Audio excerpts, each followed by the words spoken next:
Sup, guys? This week I went to go see Clown in a Cornfield, directed by Eli Craig, who also directed Tucker and Dale versus Evil, which is a banger movie. If you never watched it, you definitely should go check it out. It's fucking fantastic. What I didn't know when I first came to watch this movie, I did not know this was a book series made by Adam Cesar. Hopefully I said that correctly. But yeah, this is a book series. I didn't know that. I just saw it was a horror movie and it had clowns, and I was like, fuck it, let's go see it. I didn't look at any trailers. I just went in blind and I was like, let's see what it's about. I think we're gonna do a non-spoiler review, and then we're gonna do into the spoiler section where I'm gonna talk more in depth into it. But if you don't know what Clown in a Cornfield is, it's about a girl named Quinn and her father. They're trying to restart their life, so they go and move to a small town called Kettle Springs, but it turns out Kettle Springs is at their depressing time. Everybody's mad at each other because a factory burned down, in which it was a very big factory that everybody loved. So now everybody's pissed off about it. Everybody's angry. And basically, they blame this generation, the youngins. So a clown comes from the cornfield and comes to slay every single one of them. That's pretty much it. I honestly really did enjoy this movie. I think it was paced really well for a movie that's only an hour and 30 minutes. It didn't go too long. I was perfectly fine with it. I was like, this is great. The acting was fantastic. I think Quinn was a great actor. I think the group of friends she learns to, be friends with were great. This movie basically had the regular horror trope of the friend group. You have the nice girl who joins this new group of friends. You have the nice person that invites her into the friend group, who kind of starts a romantic relationship with. And then you have, the jock, and then you have the girl who thinks she's the most popular person and she's too pretty to get dirty, and, that whole group thing. It was a basic thing, but all the actors were great. I think it was a really fun time. I think the color palette that they chose for this movie was great. You can tell that everybody's going through a depressing time in the town because of the way it looks dark and gloomy. So I really did like that effect on it. So it did feel like, okay, people are depressed. And people in the town are so mean. They're great actors because I was getting mad. I'm like, dog, y'all being really like, y'all pissing me off now. These freaking old heads in this town are freaking yelling and getting mad at these young, teenagers like it's their fault. It's like it's a bit much, but I think it was a good aspect to it. And I think the clown itself looked creepy as shit. I think it was fantastic. I hear people saying, "Oh, this clown can be a horror icon." I wouldn't go that far because it's just one movie. If they do decide to adapt the other books, maybe, but you can't just be throwing horror icon out there. You know what I mean? Like Art the Clown, he is becoming a horror icon. I'll give him that. Art the Clown definitely got it. This one can be a part of it if they decide to continue this series. I was super excited going into this because this was a R-rated horror movie, which I think every horror movie should be R-rated. So when I saw that it was R-rated, I was like, all right, cool, we're gonna get some fire stuff going. And the kills were cool. I like it was very creative, but it was also pretty simple. It wasn't too, basic, but it was like in between. So I did enjoy that aspect of it. The clown itself, when the noises that they make, the little joking noises and stuff, the gaggling, it was actually pretty intimidating. I was kind of freaked out a little bit. They also do put the characters in a spot where I'm like, how the hell are they going to get out of this predicament? So I thought that was awesome as well. I was a bit iffy about it being a horror comedy, but I mean, it wasn't bad. Also, this clown in a cornfield thing, the clown basically it is a mystery thing where it's revealed at the end who the clown is and all that stuff. So it's basically a Scream movie. They follow the same trope, kills people. We finally get to see who the person is. They'll explain why. The whole, that whole little trope, which is absolutely ridiculous, but I love it. Is it a bit predictable? Yeah, but it's fun. It's a fun movie. They go about the relationship between Quinn and her father. I think it's fantastic.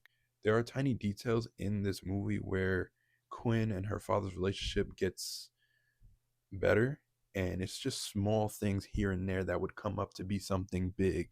So I do think that aspect of the relationship was great. I do wish it had a little bit more time to develop, because you can see they tried to do it, and obviously it was rushed because it's only an hour and a 30-minute movie. But if they were to have made it 2 hours or so, I think they would have had a more fleshed out relationship between them. I didn't hate it, but it did feel kind of rushed. But for an hour and 30-minute movie, the relationship was perfectly fine. Overall, Clown in a Cornfield, I think, is a decent movie where if you have the time and you're bored, go out to the theater and watch it. It's a fun watch. Nothing serious, nothing where you're gonna be like, oh my god, I'm fucking scared, or like, something just little fun little horror movie just to have some fun with your friends. You don't have to rush to like a theater to go see this. You can hold off for a bit, then go to a theater if you want, or just wait until it goes to streaming, because it's not that big of a deal for you to be like, oh my god, go to the theater now and see this. It's not that. But overall, it is a good movie. I do suggest you do see it whenever you get the chance to. Overall, I give Clown in a Cornfield a solid 8 out of 10, possibly an 8.5, but I'll keep it at an 8 out of 10 for now. Maybe I'll change it later on, but for the non spoiling section, I do give it an 8 out of 10. Now we're going to go into the spoilers, where I'm going to talk about the positives, the mix, and the negatives. Here is the spoiler section. The positives in this movie is, I already explained that, the whole relationship between Quinn and her father, and also the other characters. I like the twist that they did where the um, guy that invites her into the friend group, I like the fact that he is supposed to be her love interest, like the basic love interest. At the end of the day, he wind up being gay, and it was actually another person he was in love with, but they made it seem like they had a close friendship, but then they just slowly like tore apart and they just went their separate ways. But then when we realized that they were actually, in love with each other, but he just didn't want to admit it, I was like, oh, that's a cool twist. So now we don't get the whole a relationship between the final girl and the guy. So I thought that was pretty cool. I also did like certain aspects with the comedy, like for instance when they were running away from the clowns, because spoiler, like I said, there is more than one clown in a cornfield. It's multiple of them. And I'll explain why there's a multiple of them in a second. But yeah, like when they're running away from the clowns and then they walk into somebody's house and try to call 911 and they don't know how to use the rotary phone, I thought that was fucking hilarious. They really tried to do the new generation don't know how to do shit kind of trope. And that's basically what the movie is, because there's a lot of mean people in this movie, like the teacher, the people in the town, the police guys, like everybody there, the county officers, whatever you want to fucking call them. They're all like absolutely mean to these children, including the mayor. So it's like, and the mayor's son is Quinn's love interest, by the way. But yeah, and the mayor is the main clown, and then the rest of them are the officers and the teacher. All of them, they are the clowns, and the reason that they're going after them is because, once again, they blame this generation for everything that's happening. The burning of the factory, turns out it wasn't his son, because they claimed the mayor's son was the person that burned down the factory, but in fact it was actually the mayor himself, and it just put the blame towards his son. And he burnt the factory down just to gain more popularity and money, which is greed, of course. And you're killing off all the kids to hide all the evidence and then move on from everything. Everything will be a-okay. So I do like the clowns themselves. All of them, it made sense why they were such assholes, because when the movie was going on, I was like, all right, everybody's being too much of a dickheads. I was like, this needs to like go somewhere, because there's no way a teacher is just gonna freaking send a whole bunch of people to detention for just saying one thing that wasn't even disrespectful or anything like that. So I'm glad that the clowns turned out to be those people, and you could tell how fucking frustrated they were and that they needed to kill everyone to feel free and to feel more happy. But I think Quinn's father is fucking hilarious. It's little dry humor, and I like the relationship between both of them because when they first get there, you can tell they have some, there's some tense moments between them.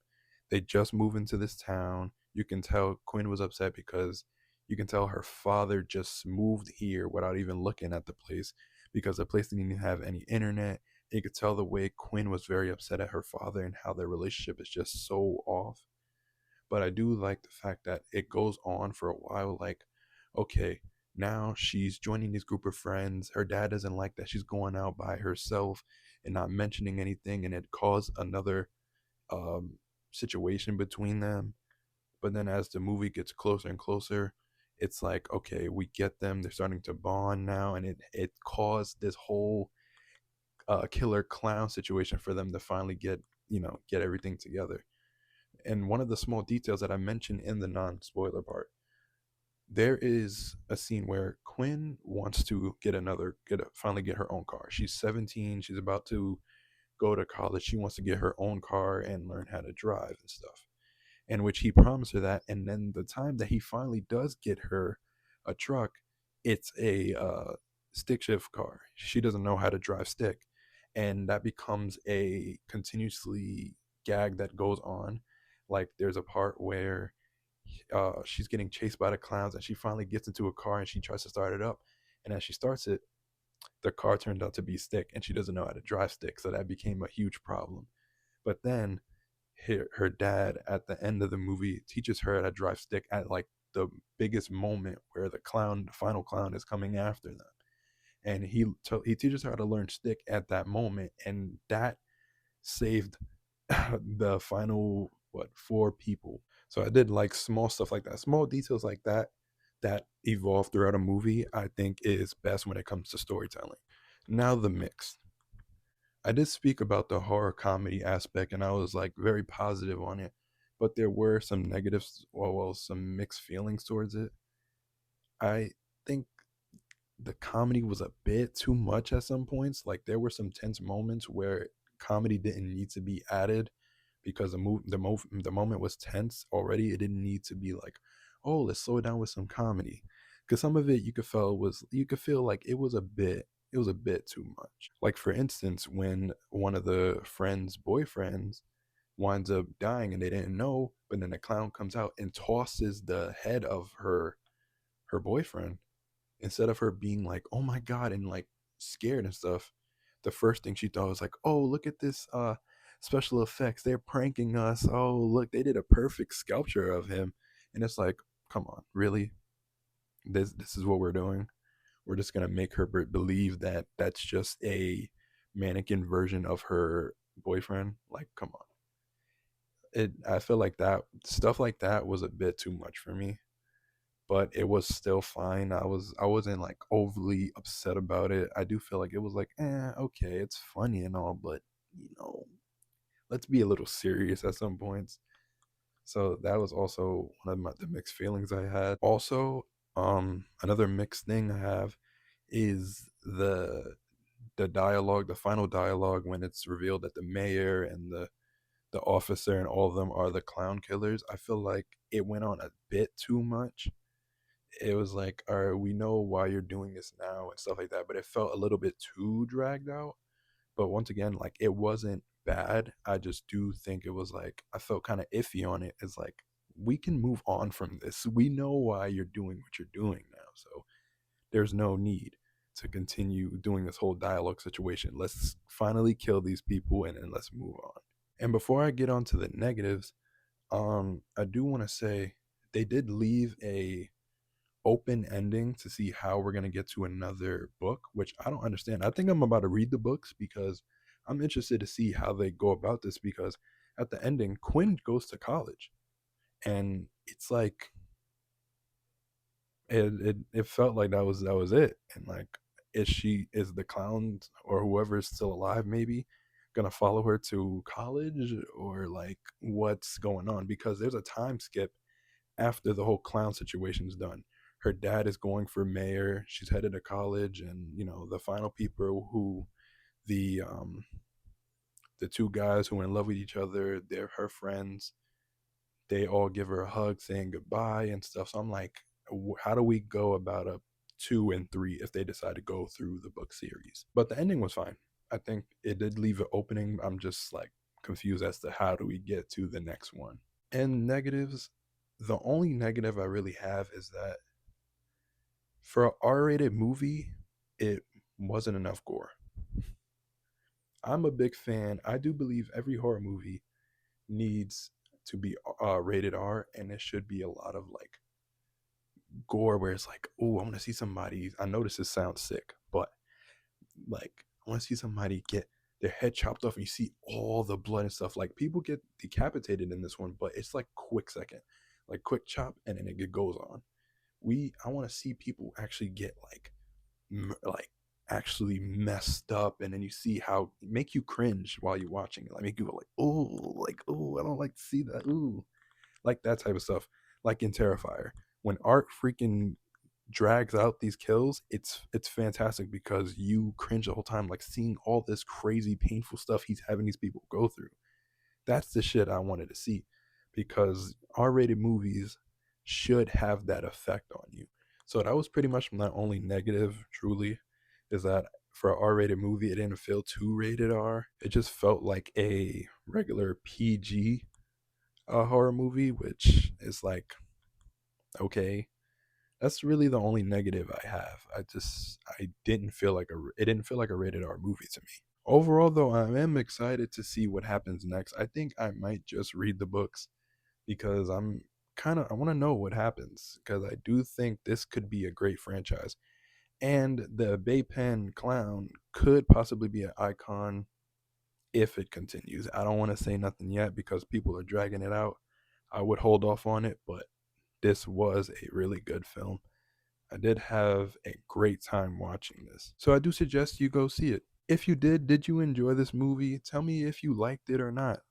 Put it in the comment section. I would love to hear from every one of you guys. And that's my review for Clown in a Cornfield. This has been the Slasher Bachelor, and I will see you in my next video. Love you guys.